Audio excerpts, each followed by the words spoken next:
तो ये हो जाएगा 1/1 का स्क्वायर माइनस 1/n का स्क्वायर। अब दोनों को यहां से हमें पहले कैलकुलेट कर लेते हैं।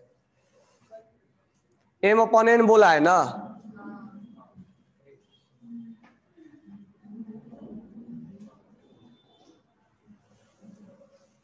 इसको कैलकुलेट कर लो r, और ये कितना हो जाएगा m स्क्वायर माइनस, तुम लोग इतना तेज हो गया, मुझे मालूम ही नहीं था। n square minus 1 divide by, ये किसका हमने केवल वो किया। अब यहां से क्या निकाल देते हैं, नहीं पहले हम लेमडा निकालते हैं, ये ऊपर जाएगा ना, m square divide by r m square minus 1, और ये हो जाएगा लेमडा n, ये हो जाएगा n square divide by r n square minus, पहले बनाए थे क्या तुम लोग, तो lambda m upon lambda n, तो दोनों को डिवाइड कर देते हैं, m square divide by r m square minus 1 और divide by n square divide by r n square minus 1, r से r गया, तो lambda m upon lambda n कितना आ गया m स्क्वायर, और ये ऊपर जाएगा n स्क्वायर माइनस 1, और ये हो जाएगा n स्क्वायर और m स्क्वायर माइनस 1। आ रहा है आंसर, तो लिख लो। ये बना के नहीं लाए थे क्या तुम लोग, क्यों,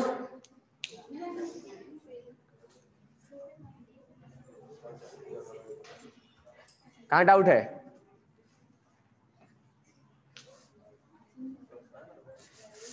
तो पेपर में किसका आउट ऑफ आया है,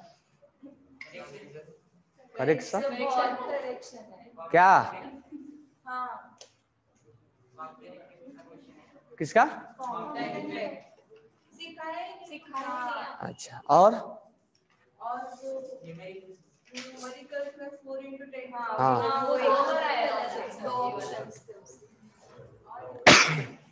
तो ऑप्शन में क्या मारे थे तुम लोग, कुछ भी नहीं, अटेम्प्ट नहीं किया, और 2 क्वेश्चन, चलो 2 क्वेश्चन बोनस करवा दूंगा, नंबर लिख के दे देना मेरे। क्वेश्चन नंबर कौन कौन सा है, 17 70 और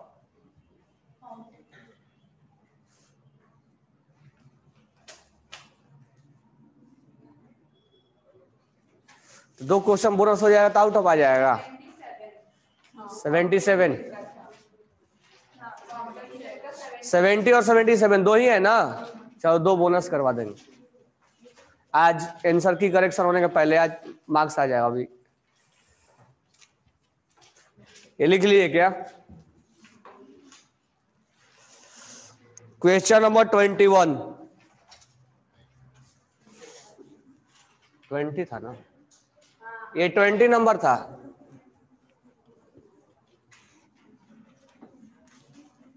लिख लिए ये,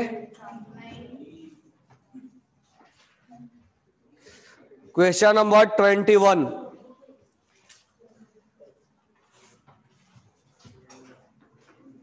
हाइड्रोजन के लिए पहले ऑर्बिट का एनर्जी कितना होता है,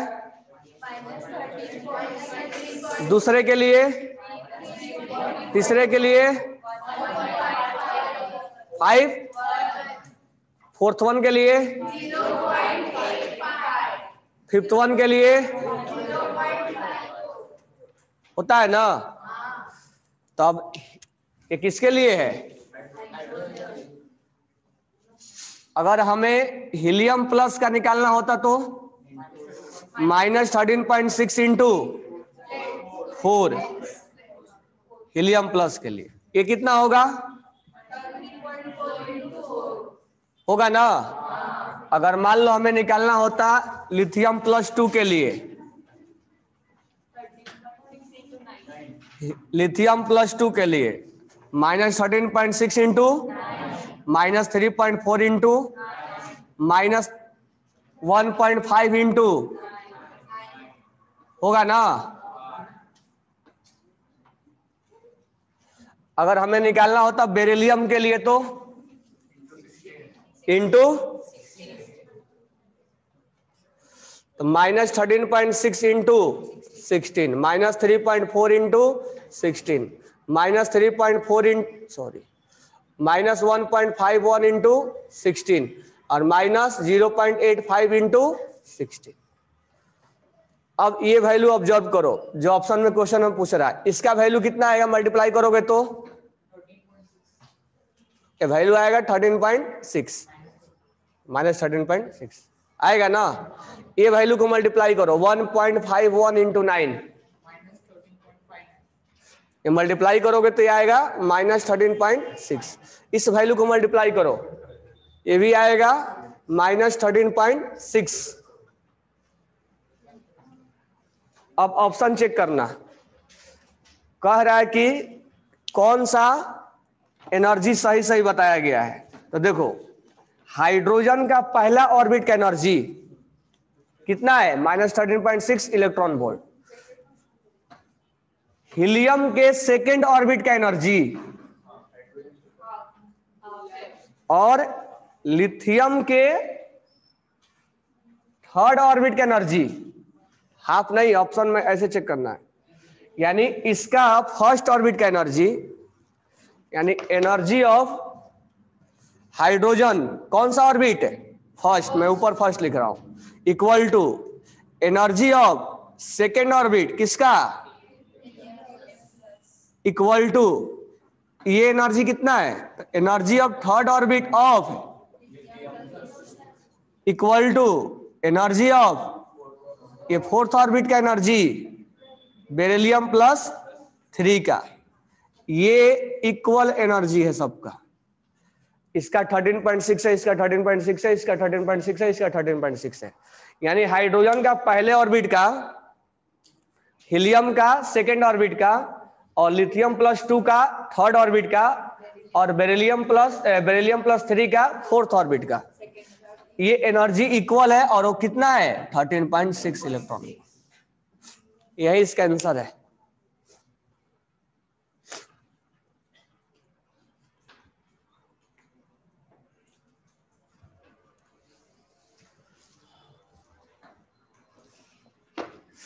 इसका ऑप्शन हो जाएगा सेकेंड।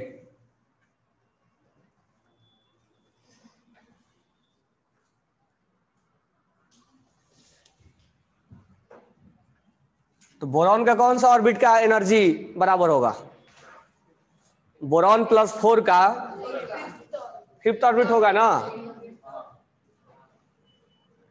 यहां है -0.54 इंटू कितना हो जाएगा बोरॉन +4 के लिए, बोरॉन का एटॉमिक नंबर 5, तो यहां किससे मल्टीप्लाई करेंगे करके देखोगे तो आएगा। तो मैजिक हो रहा है, आ रहा है कि नहीं आ रहा है 0.54 इंटू 25, ये 13.5 बिल्कुल करेक्ट, 5 आ रहा है 6 आएगा 13.5 आ रहा है, उतना चलता है।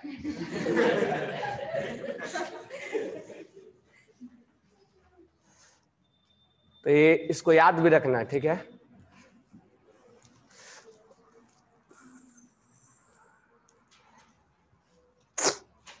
Question number 22, what is the wavelength of emitted during the n = 5 to n = 2 nanometre बताना। तो कौन सा फॉर्मूला लगा देंगे रिजबर्ड का, ये लिख लिए। तो 5 से 2 में आ रहा है तो रिजबर्ड का हम फॉर्मूला लगा देंगे। तो रिजबर्ड का क्वेश्चन नंबर है 22। तो रिजबर्ड का formula 1/λ equal to hydrogen atom के लिए है ना,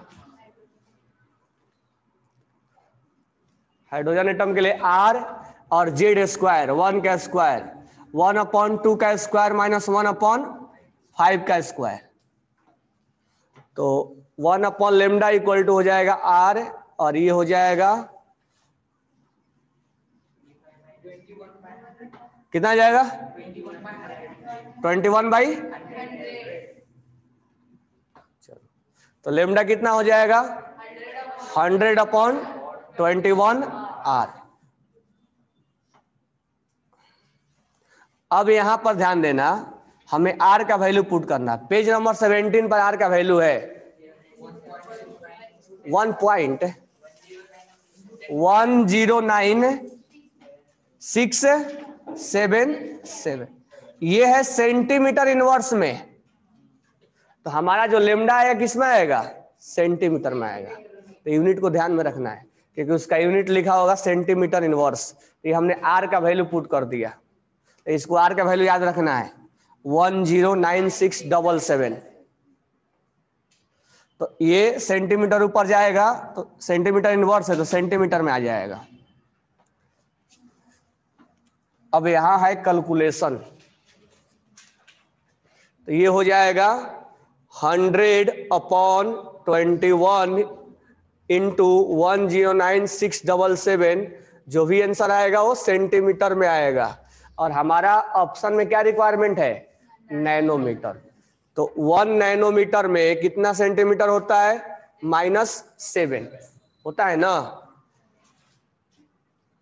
1 नैनोमीटर में इतना सेंटीमीटर होता है। तो अब यहाँ सेंटीमीटर को बदलना है नैनो में। नैनो का सेंटीमीटर नहीं बदलना है, सेंटीमीटर को बदलना है नैनो में। तो उल्टा लिखेंगे ना, तो 1 सेंटीमीटर इक्वल टू 10⁻7 नैनोमीटर, ये लिख देंगे क्योंकि हमें सेंटीमीटर को बदलना है। तो इसको बदलना है नैनोमीटर में, तो 10⁻7 से मल्टीप्लाई करेंगे, नहीं कि -7 से। तो ये हमारा आंसर जैसे मल्टीप्लाई किया हमारा आंसर आ गया नैनोमीटर में। अब यहां हो गया 100 इंटू 10⁻7 डिवाइड बाई 21 इंटू 109। कौन है? अब यहां पर हमें डिवाइड करना है। करो तो एक बार कैलकुलेशन।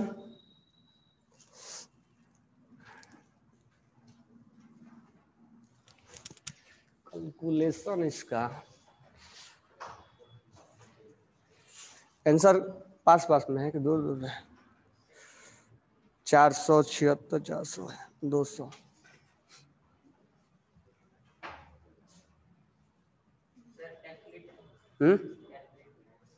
कैलकुलेटर से तो हो जाएगा।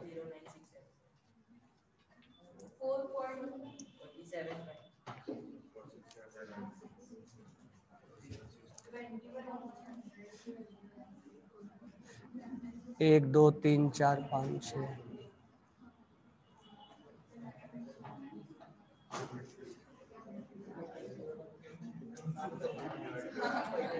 1 2 3 4 5 6 7 8 9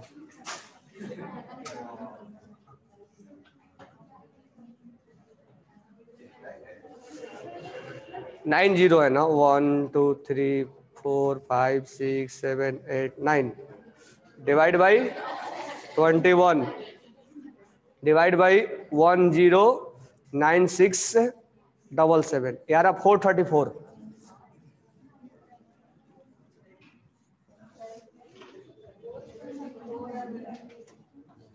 434 नैनोमीटर आ रहा है। कैलकुलेशन तो करना पड़ेगा यार एग्जाम में। तो एग्जाम में अगर करना है ना,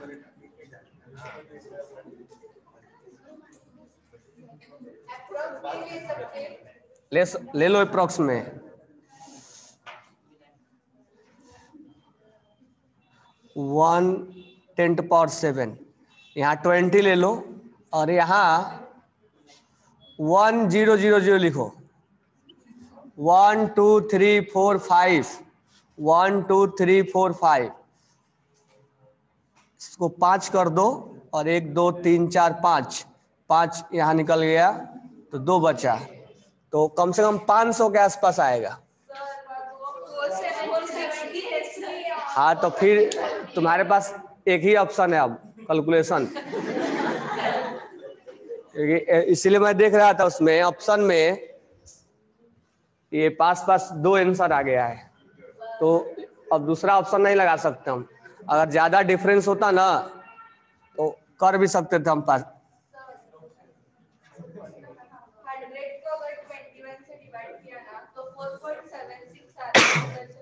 हाँ तो उसी को मान सकते हो क्या, फिर से इसको डिवाइड करना पड़ा। हाँ ऐसे भी कर सकते हो कि 100 से डिवाइड कर दो 21 को, और फिर जो वैल्यू आएगा उसको डिवाइड कर देना किससे, 109677 से। पहले इसको डिवाइड कर लो और फिर इसको डिवाइड कर लो, लेकिन उसमें भी डिफिकल्टी आएगा। चलो कैलकुलेशन कर लेना, आंसर आ रहा है 430। आंसर कितना दिया इसका, 434 लिखे क्या, ये लिख लिए ना। Question number 23, which of the following transition hydrogen atom emit lowest wavelength. वहां अल्फा लिख दिया, वहां एच अल्फा है,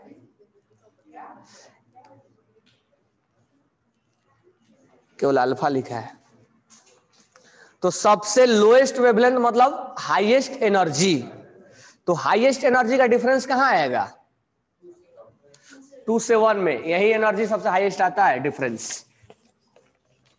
इसमें ऐसे तो नॉर्मली इन्फिनाइट से 1 में आएगा। इस 4 ऑप्शन में अगर तुम एनर्जी का डिफरेंस निकालोगे तो हमारे पास एनर्जी है -13.6 से -3.4 -1.51 -0.85 -0.54।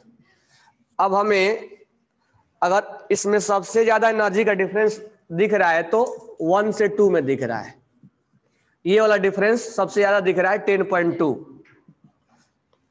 अगर ऑप्शन 4th भी चेक करोगे 5 से 3 है, 5 से 3 है, तो ये उतना एनर्जी का डिफरेंस नहीं आएगा जितना ये है। अगर ऑप्शन 2nd भी चेक करोगे तो 4 से 3 है, तो ये भी उतना डिफरेंस नहीं आ रहा है। तो सबसे एनर्जी का डिफरेंस यहाँ ज्यादा है, तो एनर्जी ज्यादा तो लेमडा कम। तो हमारा लोएस्ट लेमडा पूछा है, यानी हम ये ढूंढेंगे कि एनर्जी का डिफरेंस कहाँ ज्यादा है। तो 2 से 1 में है, तो इस क्वेश्चन को बनाना भी नहीं है, ठीक है। कुछ ऐसे क्वेश्चन है जहाँ कैलकुलेशन ज्यादा है, कुछ ऐसे भी क्वेश्चन है जहां पर आसानी से बन जा रहा है। तो इसी चैप्टर में ज्यादा कैलकुलेशन है, वो भी इस टॉपिक में केवल। Next question number 24, velocity of electron in first orbit as compare to velocity of light. तो लाइट के वेलोसिटी और इलेक्ट्रॉन्स के पहले ऑर्बिट का वेलोसिटी निकाल के डिवाइड करना है। डिवाइड कर लोगे, 1/100 टाइम्स आ रहा है। फर्स्ट ऑर्बिट का इलेक्ट्रॉन्स निकालने का क्या है formula, V1 = 2.18 into 10⁻6 into Z/N। तो यहां से अगर निकालेंगे, जेड हाइड्रोजन के लिए बोल रहा है ना, हाइड्रोजन, तो यहां हो जाएगा 2.18 इंटू 10⁻6 हो जाएगा। अब स्पीड ऑफ लाइट कितना है, 3 इंटू 10⁸ और ये है 2.18 इंटू 10⁻6। इसको अप्रोक्स सेम ले लेना है। जब ये लोगे अप्रोक्स तो ये केवल कितना आएगा, 100 आएगा, यानी 100 टाइम्स ज्यादा है किसका स्पीड, लाइट का। तो इलेक्ट्रॉन्स के लिए पूछा है तो 100 टाइम्स कम होगा।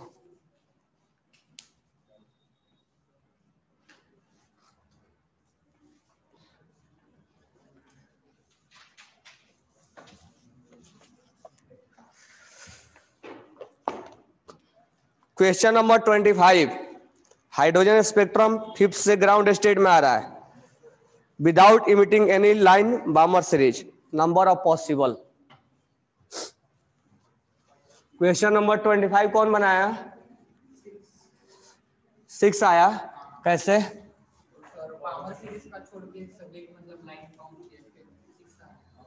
बामर सीरीज को छोड़ के सब काउंट किए। तो अगर 5th से 1 में आता है तो टोटल कितने लाइन होंगे, 10। तो क्वेश्चन नंबर 25, तो ऑर्बिट नंबर 1 2 3 4 5। मुझे सारे पॉसिबिलिटी बताओ, जहां जहां से जंपिंग करेगा वहां वहां लेमडा अलग अलग होना चाहिए। सारे पॉसिबिलिटी बता दो, 1 2 3 4 5। अगर इलेक्ट्रॉन यहां है तो यहां आ सकता है, यहां, यहां और यहां। तो लेमडा 1, लेमडा 2, लेमडा 3, लेमडा 4, हर बार लेमडा क्या आएगा? अलग अलग आएगा। 4 डायरेक्ट भी आ सकता है, मतलब यहां से यहां कोई भी पॉसिबिलिटी पॉसिबल है। अब कौन सा आएगा? यहां से यहां आओ और यहां से यहां आओ, तो लेमडा 7 हुआ ना? 5 है क्या? लेमडा 6 और ये लेमडा 7। और कौन सा पॉसिबिलिटी है? 5 से 4 में, इसको हम काउंट नहीं करेंगे ना। और 4 से 2, 2 से 1, तो ये हो गया लेमडा 1, इसको काउंट है। और कौन सा पॉसिबिलिटी है? 5 से 4 और 4 से डायरेक्ट 1, तो इसको काउंट नहीं करेंगे। लेमडा 9, 5 से 2 और इसको काउंट हम नहीं करेंगे, तो ये लेमडा 10 हो गया। अब हमें बताना है टोटल 10 लेमडा मिल गया, अब इससे ज्यादा लेमडा नहीं मिलेगा, अलग अलग, मतलब यहां से अगर जंप करेगा तो डिफरेंट डिफरेंट 10 लेमडा क्रिएट कर सकता है। तो हमें उस लेमडा को हटाना है जो बामर में नहीं आना चाहिए। तो बामर में कितने आ रहा है? 3। बामर में आ रहा है 3, तो इसको हम नहीं काउंट करेंगे, इसको हम नहीं काउंट करेंगे और इसको हम नहीं काउंट करेंगे। तो टोटल 10 था और माइनस बामर वाला, तो बामर वाला कितना आया? 3, तो कितना आ गया? 7 है। 6 कैसे होगा? तुम लोग बताओ 6 कैसे कैसे होगा? 6 से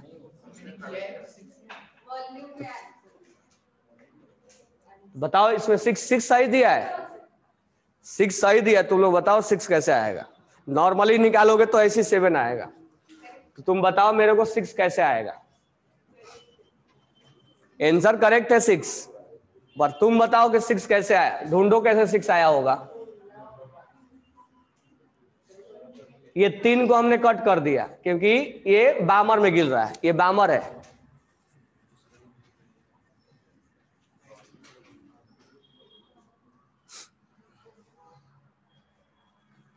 सिक्स कैसे आएगा? कहीं ना कहीं तुम एक एक्स्ट्रा काउंट कर लियो। अब देखो ये वाला तुम एक्स्ट्रा काउंट कियो,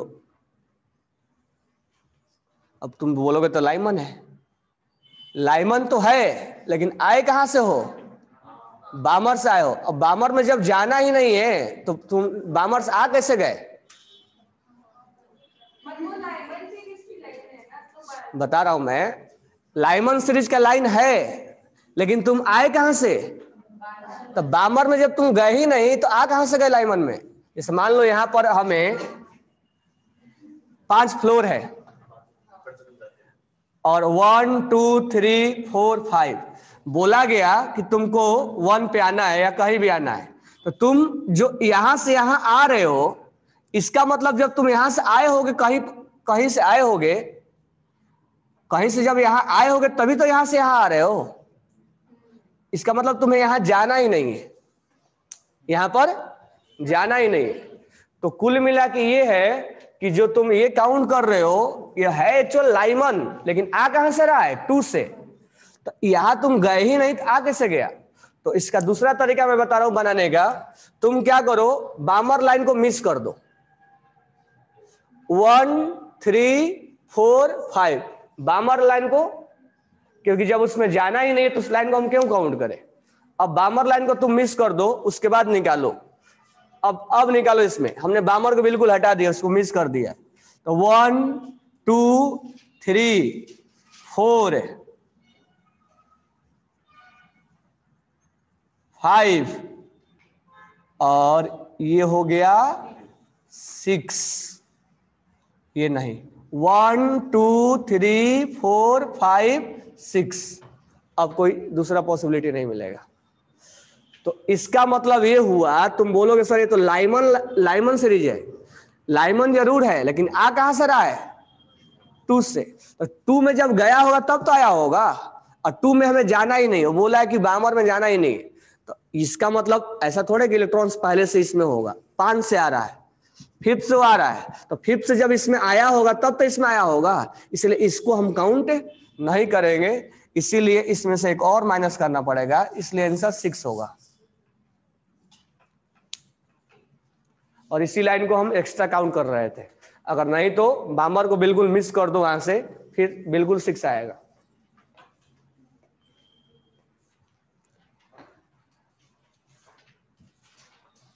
मान लो तुम 5th फ्लोर से आ रहे हो, तो 2 से 1 आए, 5th से चलना स्टार्ट किए, 2 से 1 आए, तो 2 पे जब तुम आए होगे तब तो 1 पे आए होगे, 2nd फ्लोर पे आके तब 1st फ्लोर पे आए होगे, इसका मतलब जब 5th से चले होगे तो 2 में आए होगे तब तो आए होगे, इसलिए इसको काउंट नहीं करना है, इसको ध्यान रखना, इंपॉर्टेंट क्वेश्चन है।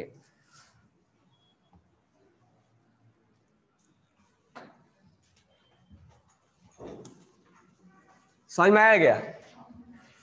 अब क्वेश्चन नंबर 26,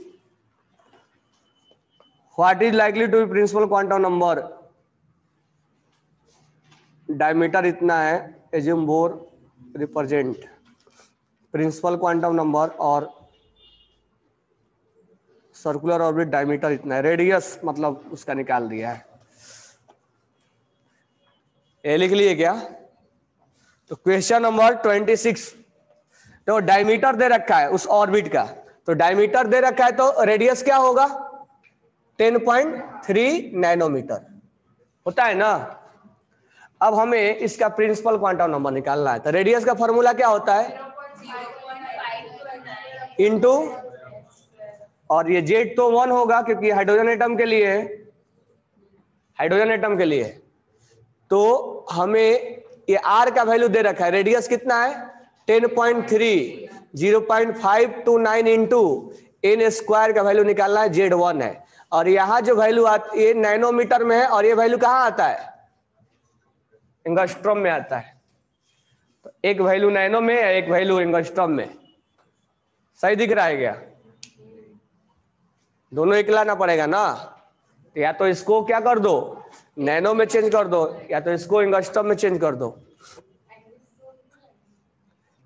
क्या करोगे? एंगस्ट्रॉम को नैनोमीटर में चेंज कर लो।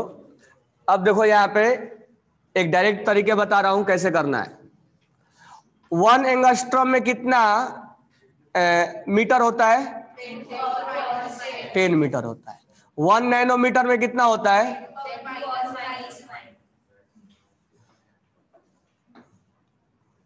अब इसको ऐसे बोलो, 1 मीटर में 10⁻10 एंगस्ट्रॉम होता है, होगा ना। और 1 नैनोमीटर में कितना मीटर? और 1 मीटर में कितना नैनोमीटर? होगा ना। 1 मीटर में इतना नैनोमीटर और 1 मीटर में इतना एंगस्ट्रॉम, तो 1 मीटर में इतना और 1 मीटर में इतना, तो क्या ये दोनों बराबर हो जाएंगे?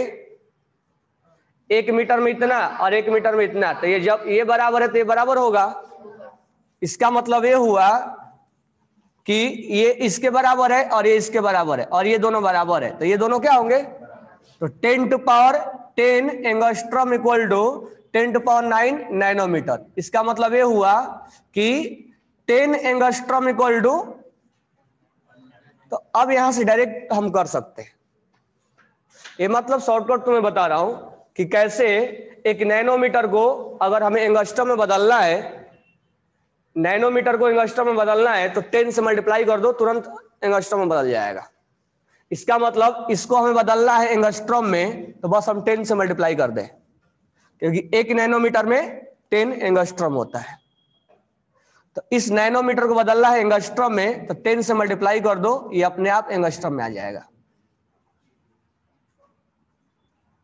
और ये है 0.529 इंटू एन स्क्वायर, ये भी एंगस्ट्रॉम, ये भी एंगस्ट्रॉम। तो याद रखना, जब भी एंगस्ट्रॉम को नैनो में, 1 नैनो में 10 एंगस्ट्रॉम होता है, इसको लिख लेना। कभी भी अगर डायरेक्ट यूज करने आएगा तो ये लिख, उसमें हम कर सकते हैं।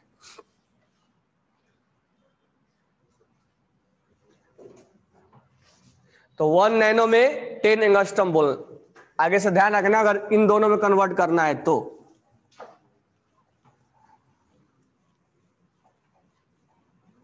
अब हम कैलकुलेशन करते हैं। तो यहां है 103 equal to 0.529 into n square. ये लगभग अगर डिवाइड करोगे तो 529 इंटू एन स्क्वायर, ये लगभग 4 आता है, 16 आएगा और एन का वैल्यू 4 आ जाता है। ये डिवाइड करोगे तो 16 आता है शायद।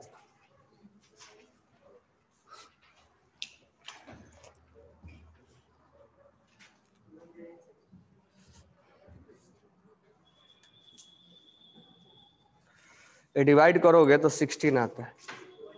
103 डिवाइड बाई 0.529, नहीं, ये 16 नहीं आएगा, 194 आ रहा है, 194.7 आ रहा है, 194.7 आ रहा है। तो हम इसको मान लेंगे क्या, 196। ये आंसर दिया है ना।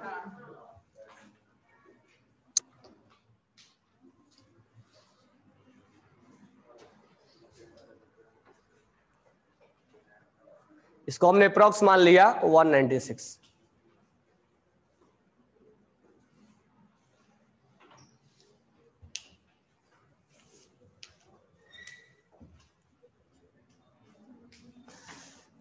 तो यहां नैनो है और यहां एंगस्ट्रॉम है, तो नैनो को एंगस्ट्रॉम में बदलना है तो 10 से मल्टीप्लाई करना पड़ेगा, ध्यान रखना।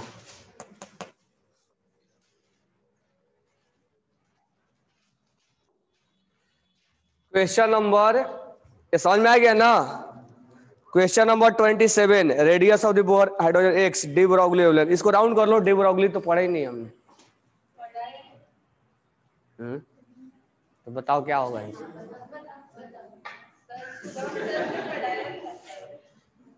तो 28, इसको राउंड कर लो, जब डी ब्रोगली वेवलेंथ पढ़ेंगे ना तो इसको सोल्व करते हैं।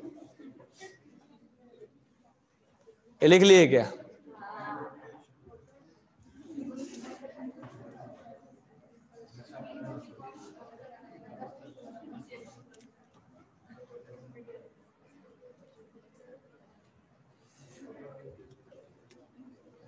Question number 28, single electron ionisation energy इतना है।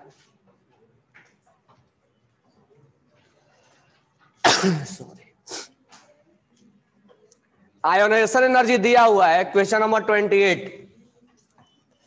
मुझे बताओ आयोनाइजेशन एनर्जी का मतलब क्या होता है। ग्राउंड स्टेट टू, इसका एनर्जी कितना दिया हुआ है, यहां तो 0 होता है, और इसका एनर्जी कितना दिया हुआ है 217.6 इलेक्ट्रॉन वोल्ट है। तो बताओ ये इलेक्ट्रॉन वोल्ट किसके लिए है, इतना एनर्जी किसके लिए आएगा, हाइड्रोजन के लिए, हीलियम प्लस के लिए, या बेरिलियम के लिए। तो हमें नहीं मालूम है किसके लिए आएगा, लेकिन हम ये जानते हैं कि यहाँ का एनर्जी कितना होता है -13.6 होता है हाइड्रोजन के लिए, और दूसरे एटम के लिए क्या होता है। तो हम इस एनर्जी को बराबर कर देते हैं। तो जब एनर्जी को बराबर करोगे, ए भी इलेक्ट्रॉन वोल्ट और ए भी इलेक्ट्रॉन वोल्ट, कन्वर्ट करने की कोई जरूरत ही नहीं है। तो अब यहां से जेड स्क्वायर निकाल लेंगे। तो 217.6 अपॉन 13.6, माइनस ए भी है, माइनस ए भी है, माइनस नहीं दिया होगा तो सोच लो कि साइन वाइज दिया है। अब ये डिवाइड करोगे तो आता है 16, तो जेड यहां से हो जाएगा 4। यानी कि तुम अभी अभी निकाले थे बेरिलियम +3 के लिए, बेरिलियम +3 के लिए अगर 13.6 में तुम 16 से मल्टीप्लाई किए थे, मल्टीप्लाई तो नहीं किए थे लेकिन करोगे तो कितना आएगा 217.6 आता है। यानी सब कुछ ये किसके लिए बातें कर रहा है, बेरिलियम +3 के लिए, बेरिलियम +3 के लिए बातें कर रहा है, क्योंकि Z4 आ गया। Z4 किसका होता है, बेरिलियम का होता है। एटॉमिक नंबर 4 बेरिलियम का होता है। तो बेरिलियम का एटॉमिक नंबर 4 होता है और मास कितना होगा 9। तो 3 लॉस हो गया है, तो मास कम हो जाएगा कि ज्यादा हो जाएगा? 3 इलेक्ट्रॉन लॉस हो गया है, तो इलेक्ट्रॉन का लॉस होने से मास में कोई चेंजेज। तो एटॉमिक नंबर कितना है? Z इक्वल टू 4 और एटॉमिक मास कितना है 9, A इक्वल टू 9। हमें निकालना है न्यूट्रॉन, तो 9 माइनस 4, क्योंकि ये किसका सम होता है? न्यूट्रॉन प्लस प्रोटॉन, और ये क्या है? प्रोटॉन। तो इस न्यूट्रॉन प्लस प्रोटॉन में प्रोटॉन माइनस कर देंगे, न्यूट्रॉन आ जाएगा।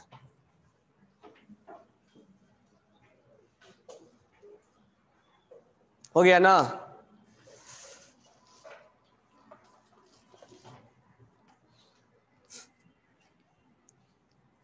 Question number 29।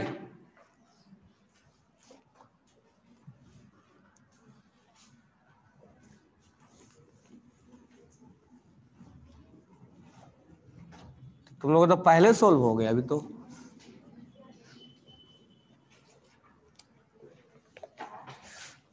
अभी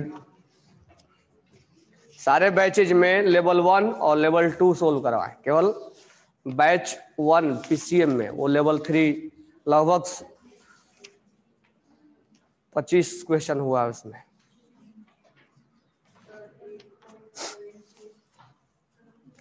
तुम लोग लगभग बराबर आ गए 2 दिन में। आज अगर लेवल 2 खत्म हो जा रहा है हो जाएगा। क्वेश्चन नंबर 29 आ गया। क्या पूछा है? आयनेशन एनर्जी हाइड्रोजन का इतना है। आयनेशन एनर्जी का मतलब, हाँ, एनर्जी कितना दे रखा है?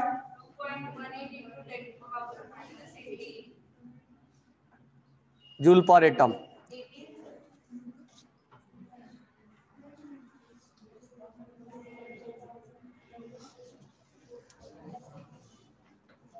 अब ध्यान देना यहाँ पे, ये एनर्जी जूल में दे रखा है। हम कैसे जानते हैं? इसी को क्या कर दिया है? जूल में दे दिया है। हम ये बोला करते ये जूल में दिया है। अब पूछ रहा है क्वेश्चन में कि energy required for helium, helium के लिए क्या होगा? तो हमें इसकी डेटा का कोई रिक्वायरमेंट नहीं। क्या हीलियम का फर्स्ट ऑर्बिट का एनर्जी नहीं मालूम है क्या? हमें इस डेटा का कोई भी यूज नहीं है। हीलियम के फर्स्ट ऑर्बिट का एनर्जी कितना होता है? -13.6 इंटू 4, तो कितना हो जाएगा? 54.4 होगा ना? तो हम इस डेटा का क्यों यूज करें? जब हम इलेक्ट्रॉन वोल्ट में जानते हैं, तो इस इलेक्ट्रॉन वोल्ट को कन्वर्ट करके दिया है जूल में, और हम जानते हैं कि हीलियम प्लस के लिए यहां से यहां इलेक्ट्रॉन ले जाने के लिए इतना इलेक्ट्रॉन वोल्ट चाहिए। यही क्वेश्चन है ना, आयोनेशन एंथैल्पी निकालना है। चाहे हमसे किसी भी एटम के लिए पूछे, चाहे वो हीलियम के लिए पूछे, चाहे लिथियम के लिए, लिथियम +2 के लिए पूछे, या बेरिलियम +3 के लिए पूछे, हम तो एनर्जी हमें मालूम है। जब एनर्जी मालूम है, यहां से यहां जाना है, तो इलेक्ट्रॉन वोल्ट में मालूम है और उसको चाहिए जूल में, तो हम क्यों ना इसको जूल में कन्वर्ट करते? तो 1 इलेक्ट्रॉन वोल्ट में कितना जूल होता है? 1.6 इंटू 10⁻19 जूल होता है। तो बस हमारा काम यही है कि इस इलेक्ट्रॉन वोल्ट को किस में कन्वर्ट कर दे? जूल में कन्वर्ट कर दे। तो क्या हमने इस डेटा का यूज किया क्या? नहीं। तो जरूरी नहीं कि जो डेटा दे हम उसको यूज करें, क्योंकि हमें दूसरा तरीका भी मालूम है निकालने का। हाँ, फॉर्मूला लगा के करते तो ये यूज आता, लेकिन जब हमें पहले से मालूम है कि इसका एनर्जी कितना है, तो फॉर्मूला लगाने की क्या जरूरत है? इसीलिए तो याद करवाया था कि फॉर्मूला से तुम बच जाओ, कैलकुलेशन से बच जाओ। बस डायरेक्टली हमें मल्टीप्लाई कर देना है, वही आंसर आएगा। करके देखो एक बार आंसर आ रहा है क्या? हाँ, उसको भी कर सकते हो, नो डाउट। ये अगर जूल में दिया है तो इसका एनर्जी 13.6 है ना, इंटू 4 है, तो जूल वाला को ही कर दो 2.18 इंटू 10⁻18 इंटू 4। यही भी आंसर डायरेक्ट देगा, ये भी देगा और ये भी देगा, दोनों आंसर सेम आएगा। क्योंकि ये एनर्जी का ये 4 टाइम्स होता है, इसलिए तो तुम्हें दोनों में अलग अलग एटम में तुम्हें बताया कंपेयर करवा के कि ये एनर्जी, क्योंकि जब आयनेशन एनर्जी का मतलब ये होता है कि यहाँ जब यहाँ 0 है तो सबके लिए 0 होगा, तो ये जब इतना है तो इसका एनर्जी कितना होगा, इंटू 4 होता, हम जानते हैं। इसीलिए बोला था कि हाइड्रोजन एटम का ऑर्बिट का एनर्जी याद करना इंपॉर्टेंट है, क्योंकि वो उस पर कई क्वेश्चन बन जाते हैं हाइड्रोजन स्पेक्ट्रम के।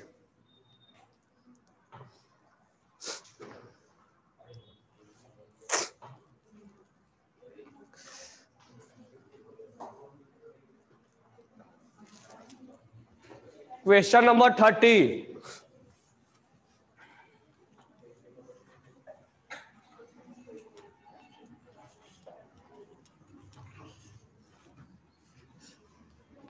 क्वेश्चन नंबर 30 बोल रहा है डायमीटर इतना है नैनोमीटर कार्बन एटम का, ये एटम ऐसे प्लेस्ड है लीनियर वे में, ये कार्बन एटम है, और बोल रहा है कि एक का डायमीटर 0.15 नैनोमीटर है, तो बोला है कि 20 सेंटीमीटर में कितने कार्बन एटम आएंगे। मान लो यहां से यहां डिस्टेंस 20 सेंटीमीटर है, तो कितने कार्बन आएंगे। तो सिंपल है, number of carbon atom 20 centimetre divide by, हमें इसको डायमीटर, ये मत सोचना कि रेडियस में कन्वर्ट करना है। अब ये ऊपर सेंटीमीटर है, नीचे नैनोमीटर है, तो हम बदल देंगे। 1 नैनोमीटर इक्वल टू क्या होता है, 10⁻⁷ सेंटीमीटर। तो 20 डिवाइड बाई 0.15 इंटू 10⁻⁷ सेंटीमीटर। ये भी सेंटीमीटर, ये भी सेंटीमीटर। अब आंसर यहां से निकालना होगा, आंसर निकालने के लिए ये हो जाएगा 20 डिवाइड बाई 15 और ऊपर 100 जाएगा, और ये जाएगा तो 10⁻⁷ हो जाएगा, और ये हो जाएगा 1.3 इंटू 10⁻9 हो गया। आंसर कितना दे रहा है, हाँ 1.3। अब हमें ऐसा नहीं सोचना कि आंसर नहीं आया, अब इसको हमें कन्वर्ट करना पड़ेगा। यहाँ एक और 3 लिख दो, अब आंसर आ रहा है क्या, डायरेक्ट आंसर आ रहा है, कन्वर्ट करने की कोई जरूरत नहीं। मतलब कभी कभी डेसिमल में क्या करता है, यूनिट, ये यूनिट कैंसिल नहीं हो गया, ऑप्शन में क्या नहीं दिया है, यूनिट है, तो यूनिट क्यों देगा, नंबर ऑफ कार्बन एटम निकालना है, कार्बन एटम का यूनिट होता है क्या, तुम्हारे कितने तुम्हारा स्ट्रेंथ कितना है, 40 किलो किलो बोलेंगे क्या, नंबर का यूनिट होगा क्या।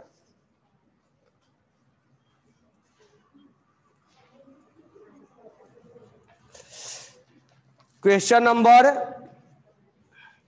31, transition hydrogen spectrum formation is alpha line Lyman series, energy associated is the following orbit involve with in kilojoule पर मोल। तो इसमें बस H अल्फा लाइमन के लिए बोलना है। H अल्फा लाइमन बोले तो 2 to 1 फर्स्ट लाइन, तो first line of Lyman series, क्योंकि ये बोला है क्वेश्चन नंबर 32 31, ये बोला है H अल्फा लाइन, तो H alpha line of Lyman series, तो इसको हम बोलेंगे first line of Lyman series. तो हमारा jumping n equal to 2 to n equal to 1 हम मानेंगे।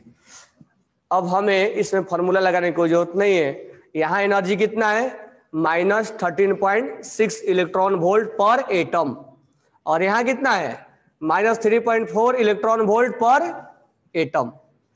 अब इसमें कुछ पूछ नहीं रहा है, पूछ ये रहा है कि जो एनर्जी है, यानी जब हमने इसका मीनिंग निकाल लिया H अल्फा लाइन का, तो बोला है कि दोनों जो ऑर्बिट है, दोनों ऑर्बिट का एनर्जी हमें चाहिए किसमें, किलो कैलोरी, के एल लिख दिया, वहां सी छूट गया है, किलो कैलोरी पर मोल में चाहिए। तो उसका रिक्वायरमेंट है यहां पर किलो कैलोरी पर मोल, और यहां किलो कैलोरी पर मोल में चाहिए। तो बस फॉर्मूला नहीं लगाना है, इसमें जो भी करना है इलेक्ट्रॉन वोल्ट पर एटम को इसमें कन्वर्ट करने के लिए इसको इसमें कन्वर्ट करना है। दोनों का अलग अलग आंसर चाहिए, उसको डिफरेंस भी नहीं निकालना है। तो अब हमारे को यहां से करना होगा एनर्जी कन्वर्जन। तो पहले इतना लिख लो, इसके बाद कन्वर्जन बता रहा हूं।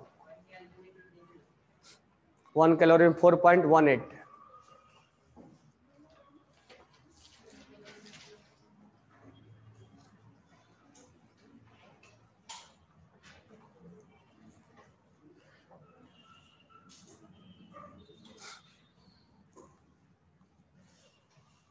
ये लिख लिए क्या?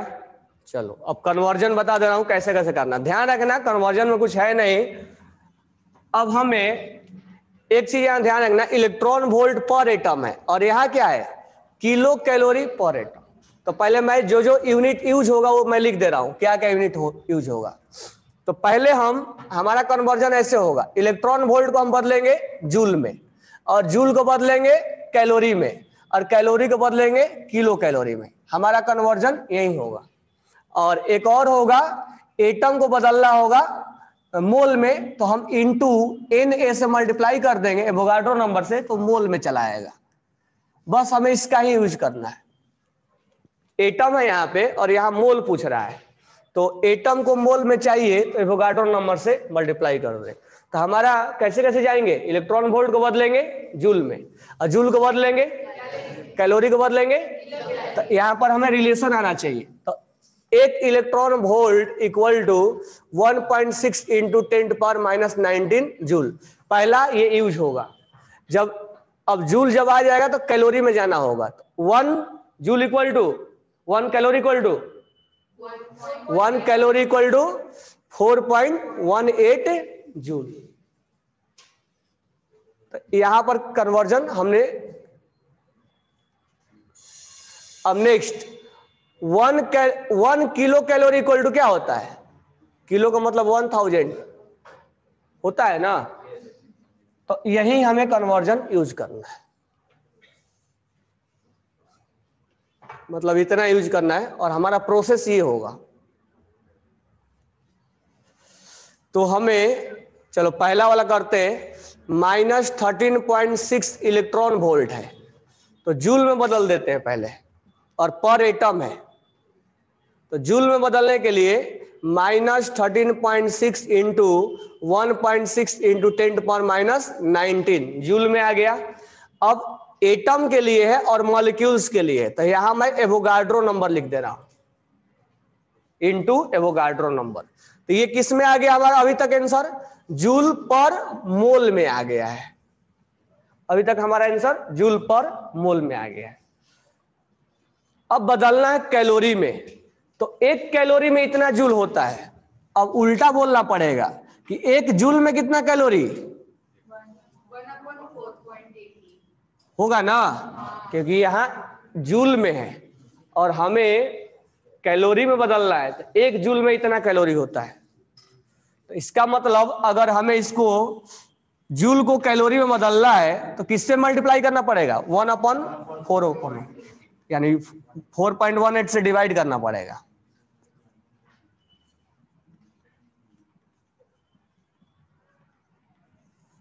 क्योंकि इक्वेशन अवस्थी में भी है। अभी तक हमने क्या कर दिया, इसको कैलोरी में बदल दिया, कैलोरी पर मोल में। अब हमें कैलोरी को बदलना है किलो में, तो एक किलो में इतना कैलोरी होता है, जबकि हमें कैलोरी को बदलना है किलो में। तो 1 calorie equal to 1/1000 kilo calorie.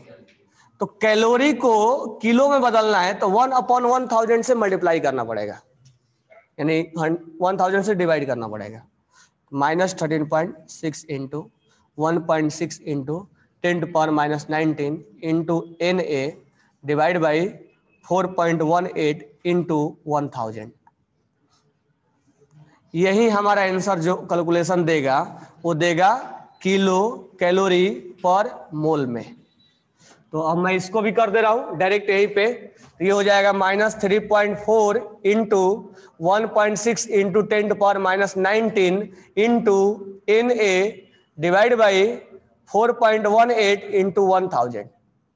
ये कैलकुलेशन इसका देगा किलो कैलोरी पर मोल में। अब हमें रह गया यहां से कैलकुलेशन करना है, एवोगाड्रो नंबर का वैल्यू पुट करना पड़ेगा। तो करके देखो आंसर आ रहा है कि नहीं आ रहा है।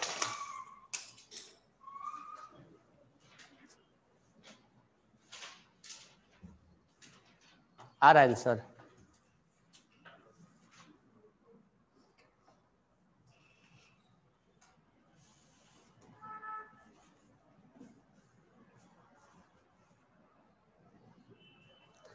तो यूनिट कन्वर्जन में दो चीजें ध्यान में रखना है, तुम्हारा फिजिक्स में भी यूज होगा, एनर्जी का और लेंथ वाला।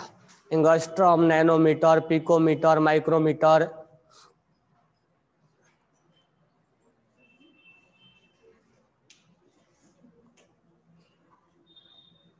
और जब फार्मूला में पुट करो, अगर नहीं समझ में आए कि क्या यूनिट पुट करे, तो फार्मूला में विथ यूनिट लिखो, जो कैंसिल आउट होगा समझ में आ जाएगा किसको किस में पुट करना पड़ेगा। एक ही फार्मूला में ज्यादा हम पुट कर रहे थे, delta E equal to delta S C upon lambda.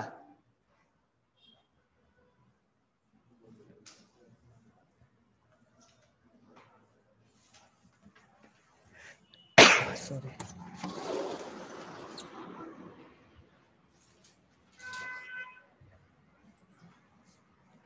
एक कन्वर्जन समझ में आया क्या?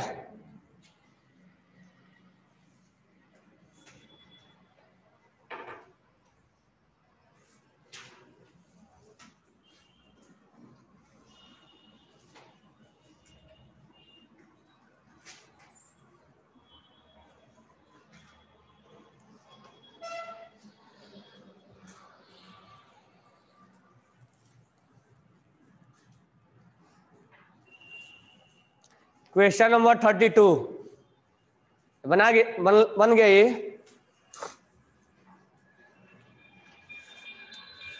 क्वेश्चन नंबर 32 में करेक्शन करना। वो जो लिखा हुआ है 16/5R, उसके जगह पे लिखना 16/15R। वो 1 छूट गया वहां पे।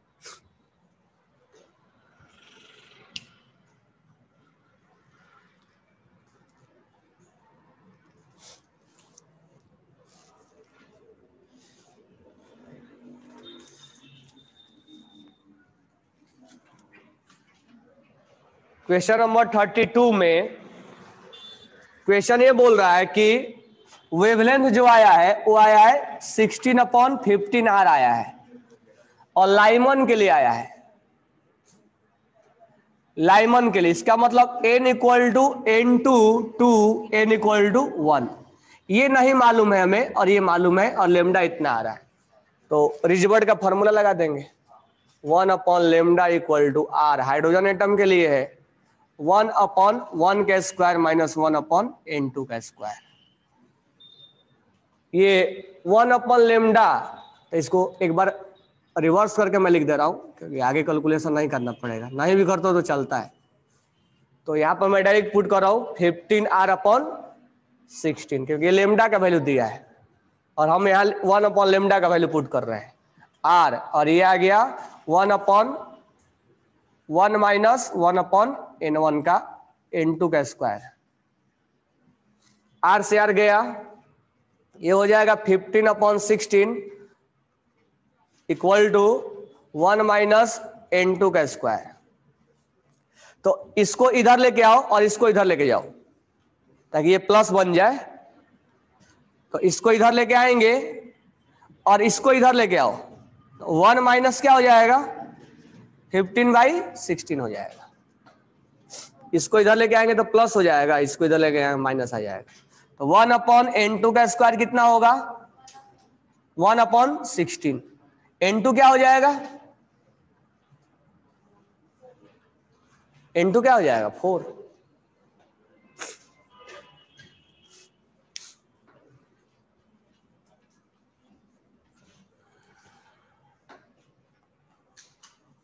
ये हमने रिवर्स करके लिख दिया है ताकि ये लेमडा दिया हमने 1/λ का वैल्यू।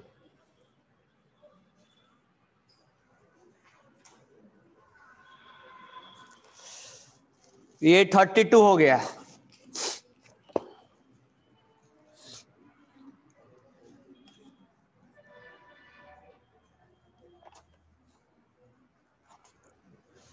Level 2 homework.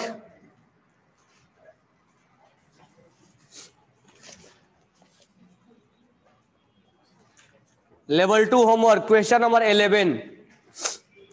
उसके पहले डाउट नहीं है ना?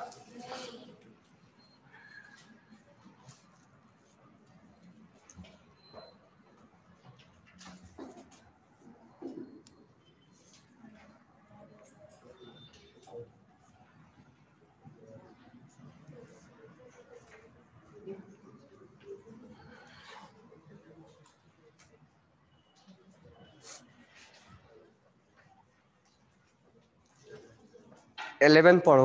बनाए क्या अब 11? उसमें से इसको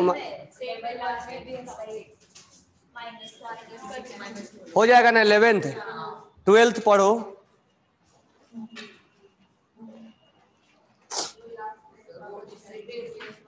है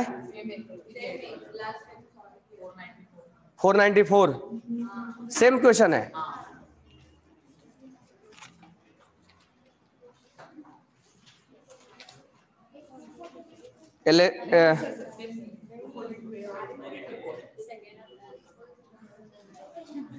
मतलब इसी टाइप का है और इसी टाइप का लेवल 3 में भी है।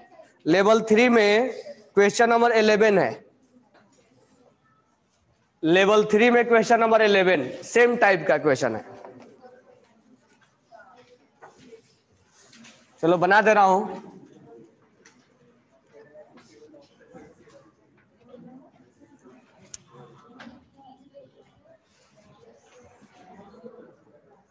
क्वेश्चन नंबर 11 हो जाएगा ना?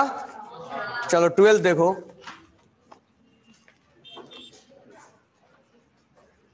पेज नंबर है 48, क्वेश्चन नंबर 12। सोडियम एटम के अंदर जो इस इलेक्ट्रॉन्स के लिए लाइट प्रोवाइड किया गया 484 नैनोमीटर, इस इलेक्ट्रॉन्स को निकालने में एनर्जी दिया गया, मतलब बाहर निकालने के लिए।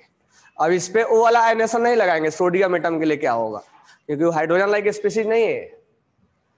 हमें बस लाइट दे दिया गया और ऐसा ही क्वेश्चन तुम लोग पीरियोडिक क्लासिफिकेशन में आ रहा था उस समय। अब बनाओगे वहां न्यूमेरिकल्स ऐसा एक दो था, मैं बोला था बाद में पढ़ लेंगे एटॉमिक स्ट्रक्चर में, एक दो था ऐसा न्यूमेरिकल। इस इलेक्ट्रॉन्स को निकालने के लिए इतना एनर्जी, इतना लेमडा दिया गया, मतलब एनर्जी दिया गया। उसके बाद बोला है कि इसका आयोनेशन एनर्जी बताओ किलो जूल पर मोल में। किलो जूल पर मोल में रिक्वायरमेंट है। अब यहां पर एक चीज कंसेप्ट मिसिंग होती है क्या, जो ये लेमडा दिया इसको तोड़ने के लिए सफिशिएंट है, तो जो हम एनर्जी निकालेंगे एससी अपॉन लेमडा, ये एक फोटोन का है, इंटू एन ए करना पड़ेगा।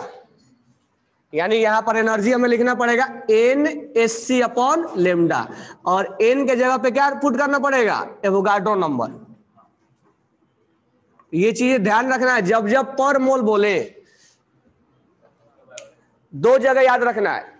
एक तो एनर्जी में जिससे -13.6 इलेक्ट्रॉन वोल्ट पर एटम होता है, और दूसरा ये एनर्जी जो निकालते हैं वो एक फोटोन का निकालते हैं। अगर यहां एन लगाएंगे तब, अगर एक मोल का चाहिए तो एन ए से मल्टीप्लाई करना पड़ेगा। ठीक है, तो ये हमारा जो वैल्यू आएगा, अब देख लो कैसे कितना वैल्यू आएगा, तो हम वैल्यू पुट कर रहे हैं। एवोगाड्रो नंबर का वैल्यू 6.023 इंटू 10⁻23 इंटू एच का वैल्यू 6.6 इंटू 10⁻34, और ये हो जाएगा जूल सेकेंड, और स्पीड का value 3 into 10⁸ metre second inverse. तो ये सेकेंड से सेकेंड गया, तो लेमडा किस में पुट करना पड़ेगा, मीटर में, तब तो ये मीटर में जाएगा, ये कई बार आ चुका है। तो 484 इंटू 10⁻⁹ मीटर, तो ये मीटर से मीटर। तो हमारा आंसर ये एनर्जी का किस में आया, जूल पर मोल में आया, और इसका रिक्वायरमेंट है, तो जूल को किलो जूल में बदलना है तो क्या करेंगे, तो ये हमारा कंप्लीट आंसर दे दिया किलो जूल पर मोल में, क्योंकि हमारा आंसर जूल में आ रहा था, किलो जूल में बदलने के लिए हमने मल्टीप्लाई किया, क्योंकि 1 किलो जूल में होता है 1000 जूल, और 1 जूल में हो जाएगा 1/1000 किलो जूल। तो यहां जूल था, इसका कैलकुलेशन ही आंसर देगा, अब कैलकुलेशन करना पड़ेगा।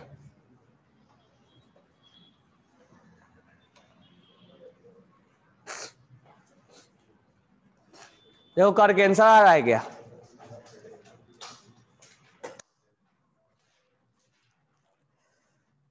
या घर से करना, हाइड्रोजन स्पेक्ट्रम करवा दे रहा हूं, ठीक है, क्योंकि पेपर में भी आ रहा है। तो क्वेश्चन नंबर 13,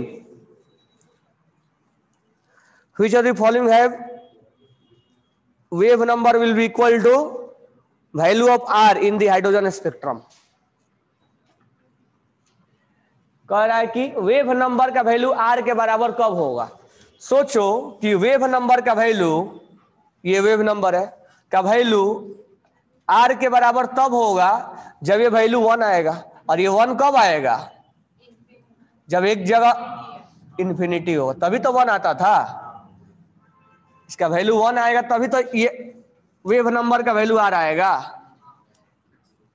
इसका मतलब ये हुआ कि 1/λ का वैल्यू आर तभी आएगा जब इलेक्ट्रॉन,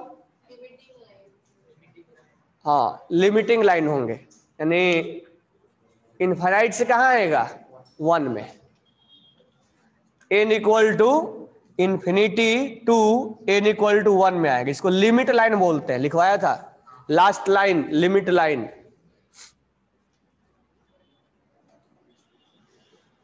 क्योंकि एक ही केस बनता है जहां पर ये 1/λ आर के बराबर आएगा, इसको 1 होना पड़ेगा, दूसरा किसी भी केस में नहीं आ सकता है, और इसको इनफाइनाइट होना पड़ेगा, बाकी कोई भी केसेज नहीं है।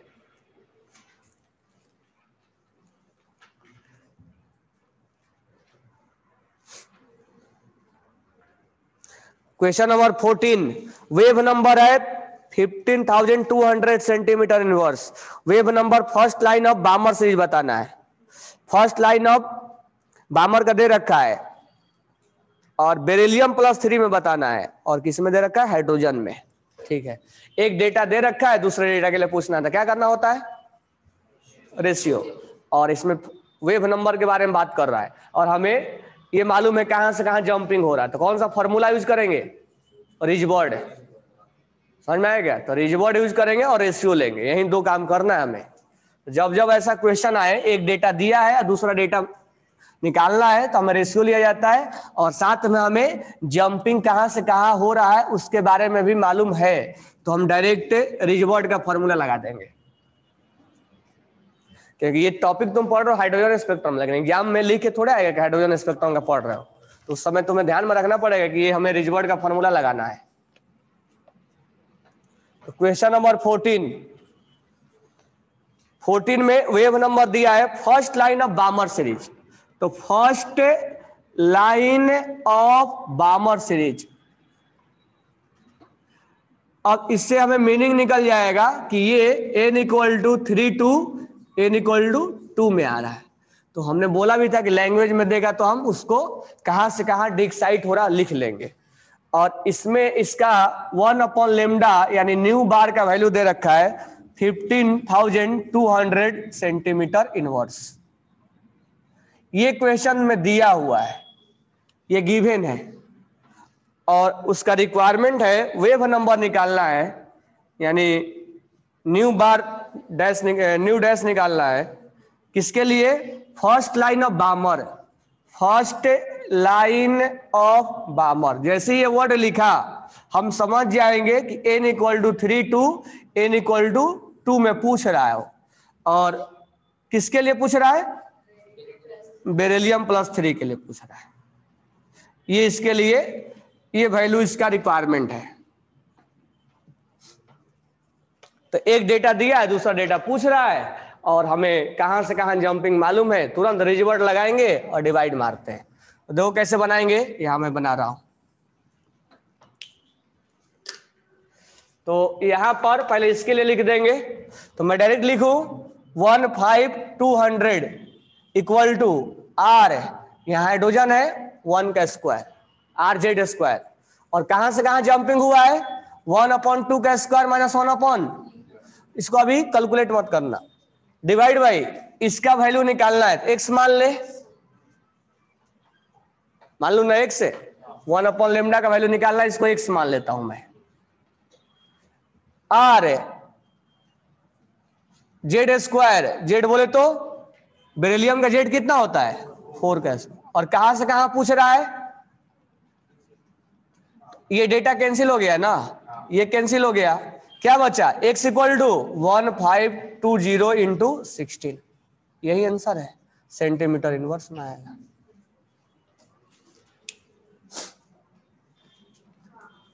तो कहां से कहां जंपिंग जब तुम मालूम है और एक डेटा दे रखा है, सोच लो कि रिजल्ट का रेशियो लेना है। और हाइड्रोजन स्पेक्ट्रम में ऐसा अक्सर क्वेश्चन आता है, या बोहर में एक का रेडियस दे रखा है, दूसरे का पूछ रहा है, तुरंत रेशियो ले लो।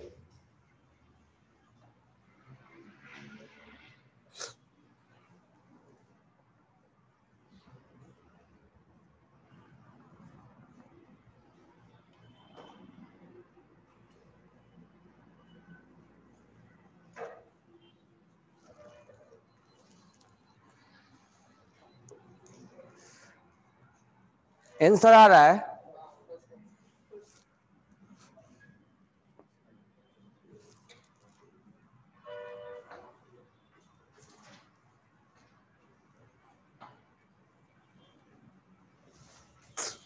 क्वेश्चन नंबर 15 इंपॉर्टेंट क्वेश्चन है।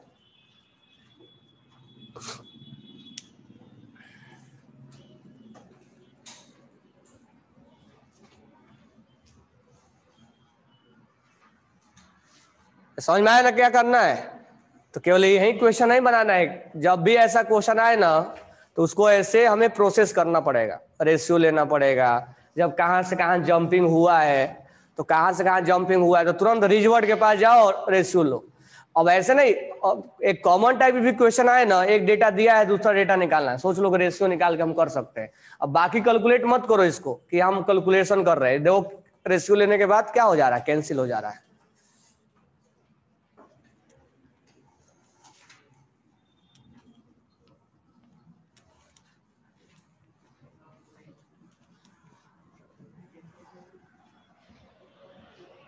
Question number 15.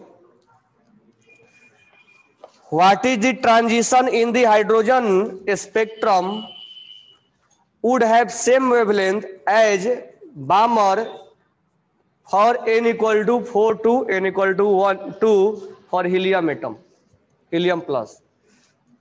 कह रहा है कि हाइड्रोजन के अंदर, ध्यान से सुनना क्या क्वेश्चन बोल रहा है, हाइड्रोजन के अंदर वो जंपिंग कहां से कहां होगा, कब, जब है सेम वेवलेंथ, जैसे ही वर्ड लिखा सेम वेवलेंथ किसका, बामर, बामर बोले तो हाँ लिख के दिया है 4 से, सेकंड नहीं लिख के दिया है बामर 1 2 3 4, 4 से 2 ये बामर है, किसके लिए, हीलियम प्लस के लिए। कह रहा है क्वेश्चन में कि हीलियम प्लस के अंदर एक 4 से 2 में इलेक्ट्रॉन जंप किया, इसका एक लेमडा निकला। अब यहां पर वो जंपिंग कहां से कहां होगा हाइड्रोजन एटम के अंदर कि इसका लेमडा और इसका लेमडा बराबर होगा, एक क्वेश्चन में बोल रहा है। तो जरूरी नहीं कि इसका 4 से 2 ही हो, 4 से 2 तो हो नहीं सकता ना, क्योंकि इसका एनर्जी डिफरेंस और इसका एनर्जी डिफरेंस अलग होता है। हाँ, लेकिन इसको बामर भी बोला जाएगा, चाहे वो हीलियम के लिए हो, चाहे वो हाइड्रोजन के लिए हो, चाहे लिथियम के लिए हो, 2 में आना बामर ही कहलाएगा हाइड्रोजन लाइक स्पीसीज के लिए।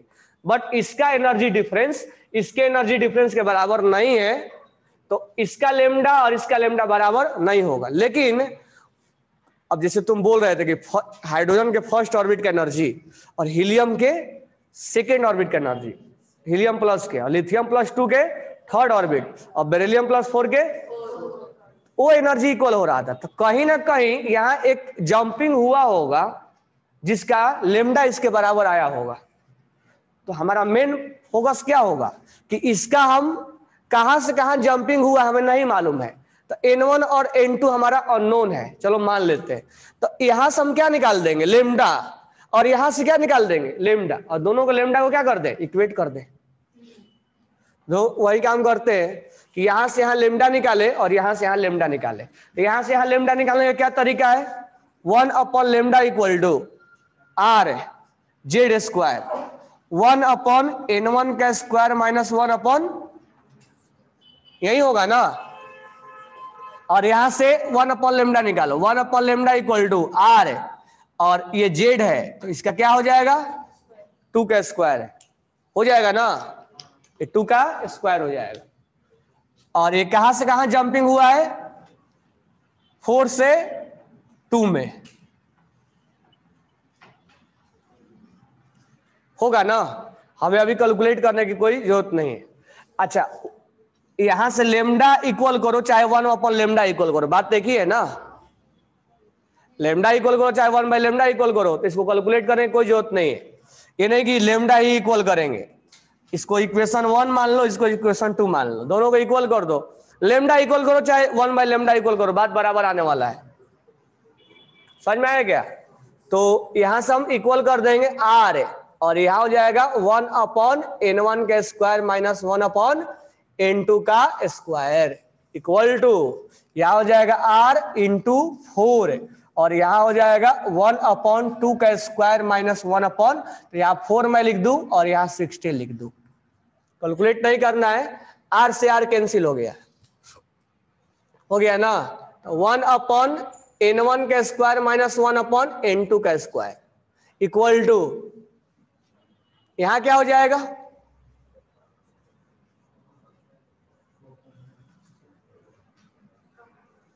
यहां पर क्या हो जाएगा,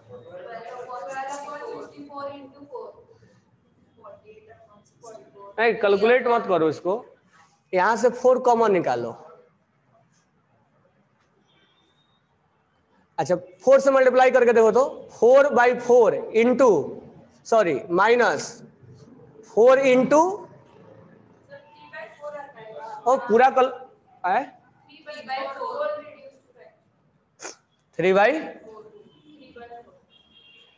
3/4 आ रहा है क्या, चलो 3/4 आ रहा है, ये आ गया ना।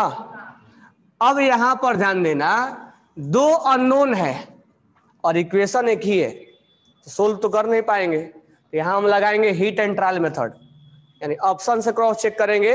यहां पर वैल्यू पुट करते जाओ ऑप्शन का, जिसका वैल्यू 3/4 दे दिएगा वही आंसर होगा। क्या होगा, फर्स्ट में क्या दिया है, तो n इक्वल टू 1 और N2 इक्वल टू, हम क्रॉस चेक करेंगे यहां से, कोई दूसरा उपाय नहीं है क्योंकि 2 अननोन है और इक्वेशन एक ही है, सोल्व नहीं कर पाएंगे हम, इसीलिए यहां हीट एंड ट्रायल चलेगा। तो यहां पर पुट करके देखो, ये 3/4 आ ही जाएगा, इसका मतलब यही आंसर होगा। तो यहां से याद रखना, ऐसे क्वेश्चन में 2 अननोन और एक इक्वेशन, तो वहां से ऑप्शन के थ्रू ही जाएंगे। इसका मतलब ये हुआ कि हाइड्रोजन के अंदर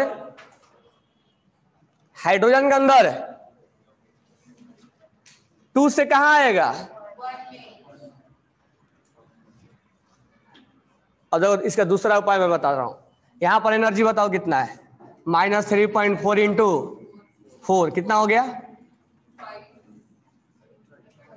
और 4 का कितना होता है,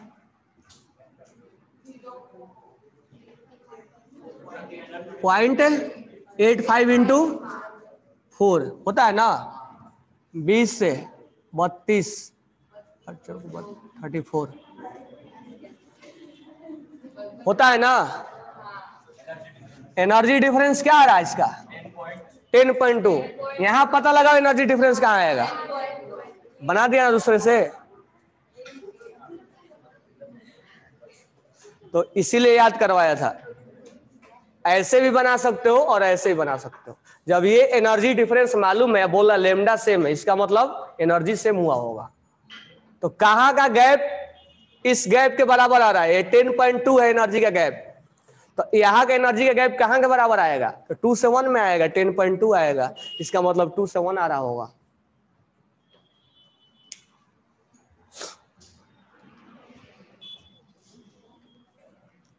तो या तो कैलकुलेट कर लो और या तो एनर्जी का गैप इक्वल देखो कहां पर है।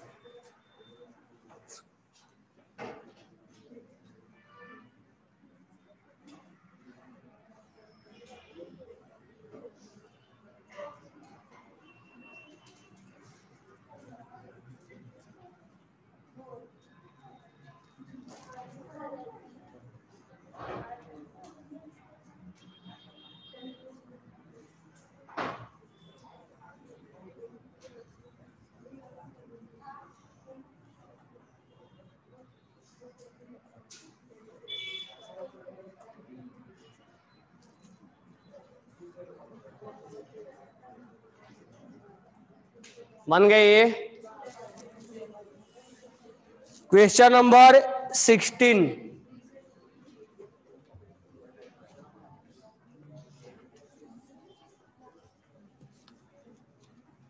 क्वेश्चन नंबर 16 पढ़ो।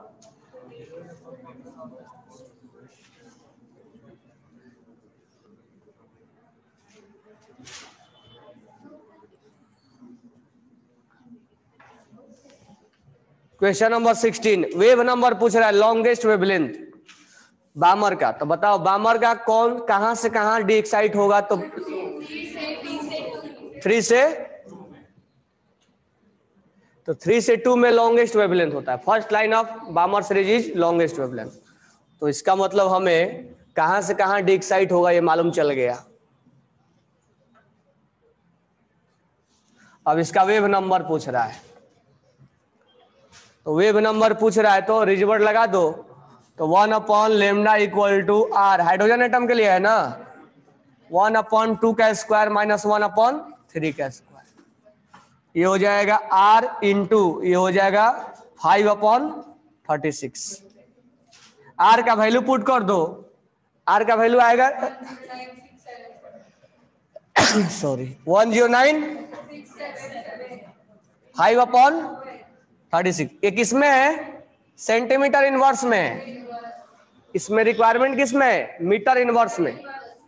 अब ध्यान रखना ये सेंटीमीटर इनवर्स है, तो 1 मीटर को सेंटीमीटर में बदलना है तो किससे मल्टीप्लाई करते हैं, 100 से। और 1 सेंटीमीटर को बदलना है तो मीटर में, तो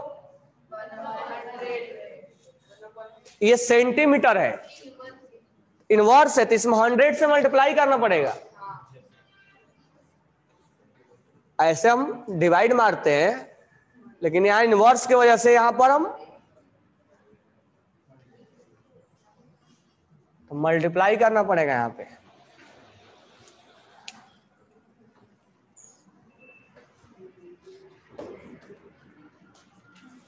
क्योंकि सेंटीमीटर इनवर्स है।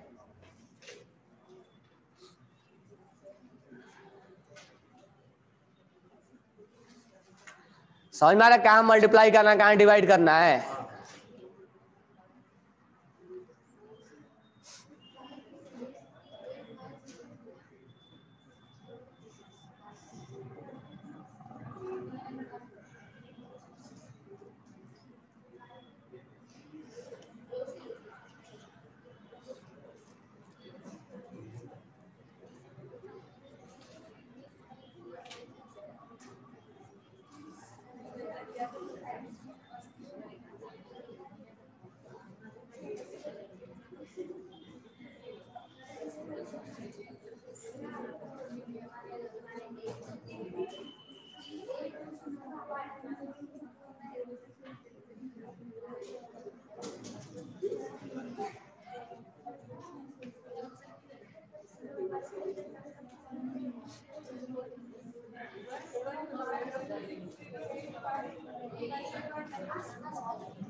आंसर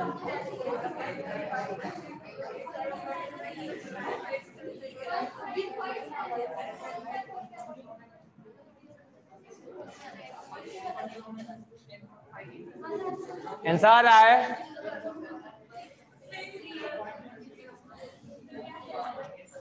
आंसर नहीं आ रहा है?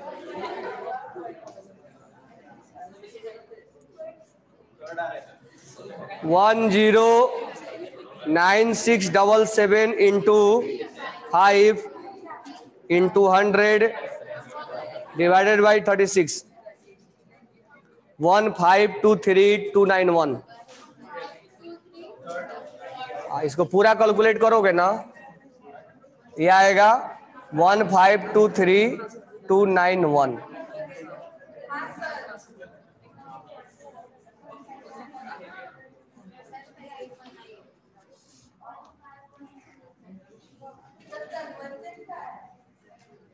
इसके बाद अब इसको लिख के वो क्या किया है, इंटू 6 है तो 15 पॉइंट। आंसर कौन सा दिया है? 1.5 लिखना था। देखो 1.5 कैसे लिखेंगे? क्या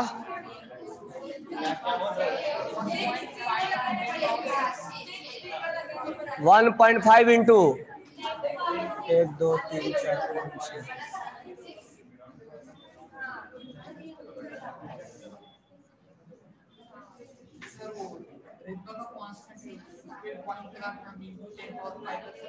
हाँ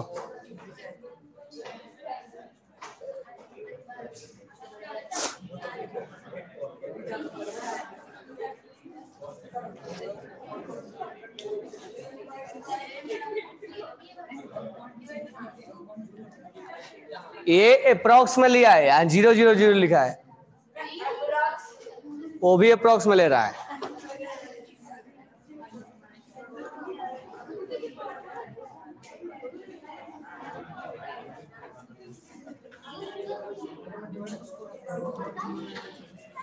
क्वेश्चन नंबर 17 पढ़ो। आयोनाइजेशन एनर्जी दे रखा है और वेवलेंथ पूछ रहा है। तो क्वेश्चन नंबर 17, आयोनाइजेशन एनर्जी कितना है? आयोनाइजेशन एनर्जी का मतलब क्या होता है? क्या पूछ रहा है? वेवलेंथ। तो फॉर्मूला लगा दो रिजबर्ड वाला, 1 lambda equal to R Z square 1/1 का स्क्वायर माइनस 1/इंफिनिटी का स्क्वायर। लेमडा इक्वल टू क्या आ गया? 1/r। आर का वैल्यू पुट कर दो और इसमें आंसर का रिक्वायरमेंट है नैनो में, तो 1/r का वैल्यू 109677। ये सेंटीमीटर इनवर्स में है, सेंटीमीटर में आ जाएगा। सेंटीमीटर को बदलना है नैनो में, तो क्या करेंगे? 1 नैनोमीटर इक्वल टू -7, इससे किससे मल्टीप्लाई कर देंगे? 10⁻7 से।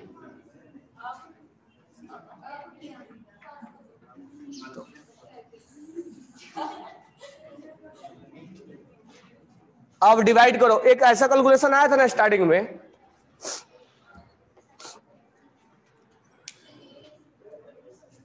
डिवाइड करोगे 1 2 3 4 5 6 7 109677 91.2 आ रहा है।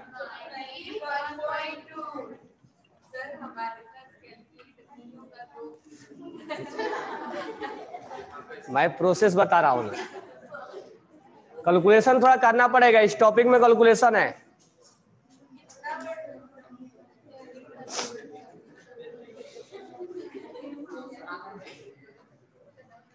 नहीं तो एक काम कर सकते हो, ऑप्शन ऑप्शन क्या पास है? 2 4 6 1 7, इसको ले लो। 1 0 0 1 2 3 4 5 3 4 5 1 2 3 4 5 1 2 3 4 5 100 के आंसर आसपास आएगा।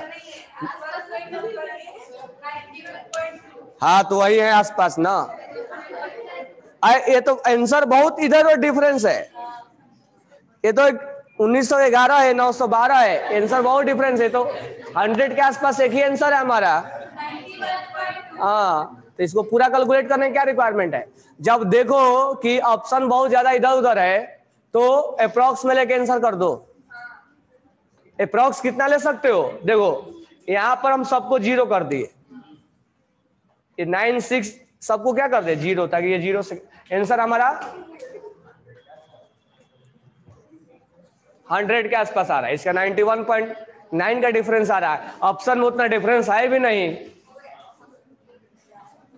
आगे बना के निकल जाओ, 4 नंबर मिल जाएगा, नहीं तो वहीं में फंसे रह जाओगे, 4 नंबर भी नहीं मिलेगा। क्वेश्चन नंबर 18, ए गैस मोनोएटॉमिक हाइड्रोजन एक्साइटेड इतना energy which spectral line of Lyman series पाचन से बामा सीरीज। कह रहा है कि क्वेश्चन नंबर 18 देखो, मुझे बताओ कि हाइड्रोजन एटम के अंदर इलेक्ट्रॉन कहां से कहां जंप मारेगा कि उसका एनर्जी डिफरेंस 12.75 आ जाएगा। इलेक्ट्रॉन्स कहां से कहां डिक्साइट होगा? -13.6 से -3.4 -1.51 -0.85 और -0.54। कहां का एनर्जी डिफरेंस 12.75 देगा? तो इसमें से इसको माइनस, अब इसको इसमें से इसको माइनस करो तो 10.2, इसमें से इसको माइनस करो तो 9 0 और ये 12, इसमें से इसको माइनस करो है, ये आसपास नहीं लेंगे, मैं कैलकुलेशन इसलिए कर रहा हूं कि आसपास लेंगे। इसमें से इसको माइनस करो,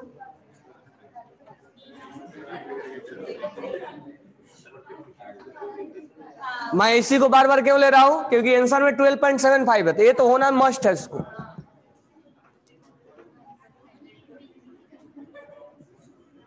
इसमें से इसको डिफरेंस करो 13.6 से, और ये आ गया 0.8, 5 7 है, आ रहा है क्या? इसका मतलब ये एनर्जी डिफरेंस से क्या समझ में आया? n इक्वल टू, सोचो इसको पता लगाने के लिए पहले हमने क्या पता लगाया कि कहां का एनर्जी का गैप इतना है, तब समझ में आया कि ये 4 से 1 में आ रहा होगा। तो पहले हमें पता लगाना पड़ेगा कि एनर्जी का गैप इतना कहां है। वो एनर्जी का गैप मतलब यहां से यहां इलेक्ट्रॉन डिक्साइट हो रहा है। अब मुझे बताओ, जब 4 में है इलेक्ट्रॉन और वो कहां आ रहा है 1 में, अलग अलग तरीके से आ सकता है। तो 4 से डायरेक्ट 4 से 1 में आना है, पॉसिबिलिटी नहीं देख रहे हैं। अगर 4 से वो 3 में आएगा, 4 से 2 में आएगा, तो this one is called Lyman, this one called, और इसको 1 2 3 4। तो बताओ ये लाइन 4 से ही आना है, उसको ये नहीं देखना है कि 4 से कहां कहां आ सकता है। तो ये लाइमन का कौन सा लाइन है?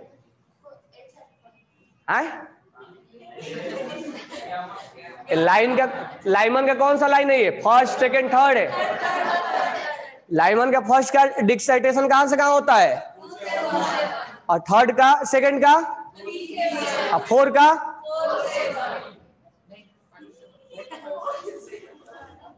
ये कौन सा लाइन है?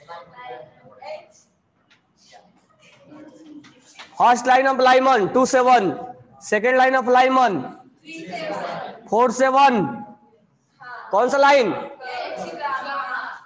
नंबर में बोलो। Third line. This one is third line of Lyman series. 4 से 2 में आना, ये बामर का कौन सा लाइन है? हाँ, 3 से 2 में आना फर्स्ट लाइन, 4 से 2 में आना सेकेंड लाइन, और 4 से 3 में आना तो ये पूछ रहा है कि लाइमन में कौन सा लाइन आएगा, तो 3 वाला, थर्ड, सेकेंड, फर्स्ट। तो फर्स्ट क्या करना है, एनर्जी का कैलकुलेशन करके हमें पता लगाना होगा कि इलेक्ट्रॉन्स कहां से कहां डिक्साइट हो रहा है। तो हमें पता चल गया कि 12.75 एनर्जी का डिफरेंस 4 और 1 में है। तो 4 से 1 में आना, 4 से 1 में आना लाइमन कहलाएगा। तो this one is called third line of Lyman series. 4 से 3 में आए 2 में आएगा तो this one is called बामर series, second line of Balmer series. 4 से 3 में आना, this one is called Paschen series, first line of Paschen series. तो थर्ड लाइन, सेकेंड लाइन और फर्स्ट लाइन, यही पूछ रहा है तीनों में। समझ में आ गया? सब तो समझ में ही आ गया। तो फिर आगे कर लोगे ना। नेक्स्ट क्वेश्चन 19 नंबर, 19 नंबर पढ़ो, बन जाएगा। Wavelength of radiation emitted hydrogen atom at compare to helium plus.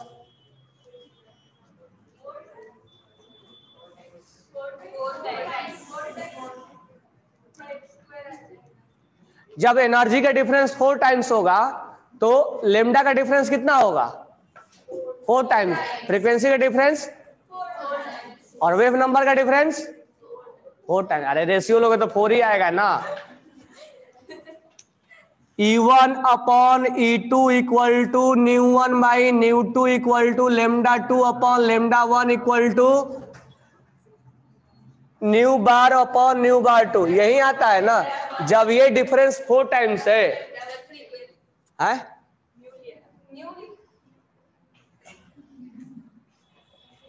जब ये डिफरेंस 4 टाइम्स है तो ये भी डिफरेंस 4 टाइम्स होगा ना।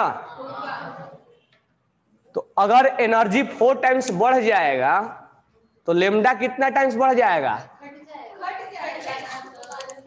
लेमडा 4 टाइम्स घट जाएगा, घटेगा ना।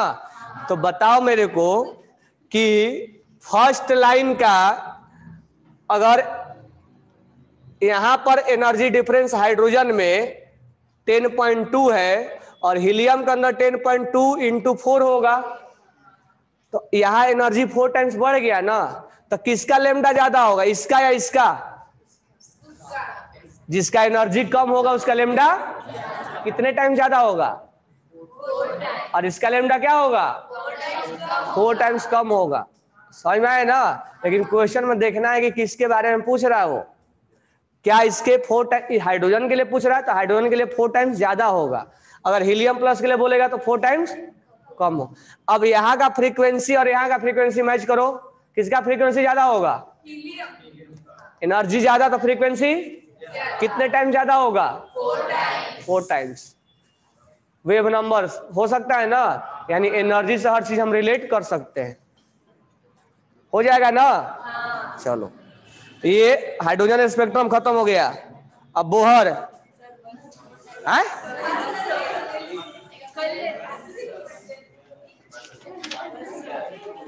सारे बैचेज में एंड हो चुके हैं। अरे तो मैं चिल्ला रहा हूं, मैं बता रहा हूं, तुम लोग क्यों लिख रहे हो।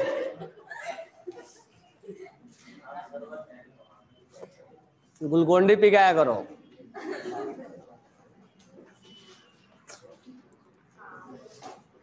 टाइम हो गया क्या, कितने मिनट टाइम है? अच्छा 5 मिनट आराम करोगे।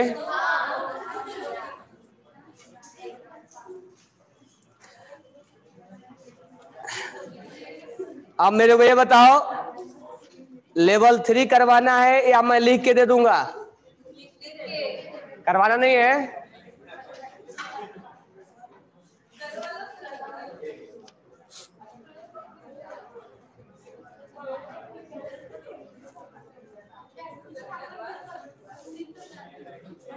मैं सोल्व करके या तो पीडीएफ दे सकता हूं।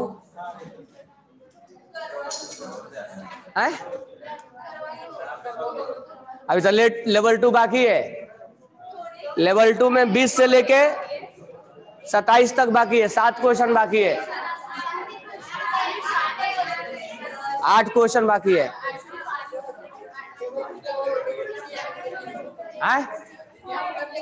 हाँ तो लेवल 3 फिर क्लास में ही करवाएंगे। हाँ ये होमवर्क कर लेना 8 क्वेश्चन, और लेवल 3 करने के पहले पढ़ के आओ एटलीस्ट। अगर तुम्हें इम्प्रूवमेंट चाहिए तो क्वेश्चन उसको रीड करो, क्या डेटा दिया है, क्या फाइंड आउट करना है, कहां पर नहीं फाइंड आउट करने आ रहा है। ऐसा नहीं कि बिल्कुल नील है, हम पढ़े भी नहीं है क्वेश्चन है और क्या पूछ रहा है वो भी नहीं मालूम है, क्या निकालना वो भी नहीं मालूम है। तो एटलीस्ट मालूम करके आओ क्या दिया है, क्या निकालना है, कौन से फॉर्मूला यूज करेंगे, कैसे यूनिट का कन्वर्जन होगा। क्योंकि ये कैलकुलेशन मान लो है तो सबके लिए कैलकुलेशन है ना, ऐसा थोड़ा है कि केवल बैच 2 के लिए है, ऐसा नहीं है ना। कैलकुलेशन सबके लिए और उसी में मार्क्स लाना है हमें। ये तुम्हारा टैलेंट होगा कि तुम उसमें मार्क्स ला रहे हो। चलो ठीक है।